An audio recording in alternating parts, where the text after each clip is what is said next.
Hello, gagawa tayo ng ganja jorin. Ito Korean ano to eh. So ano natin itong potatoes. Lulutuin natin muna. So, naka-cover yung pan na.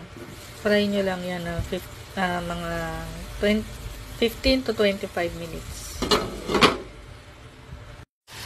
So, pagluto na after 25 minutes, lagyan nyo ng toyo, ng asukal, at saka garlic. Lagyan nyo ng garlic.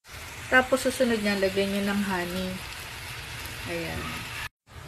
Tapos, lalagyan nyo to ng sesame seeds. Tapos, eto na. Ayan, naluto na. So, ganyan lang kasimple. Kasi ito, paborito ko to sa Korean store. So, gawa nga ako. Lagyan nyo yan ng sesame oil. Before kayo maglagay ng sesame seeds. So, ayan na. Luto na. So, ayan na. Ito na yung favorite kong Korean na baby potatoes.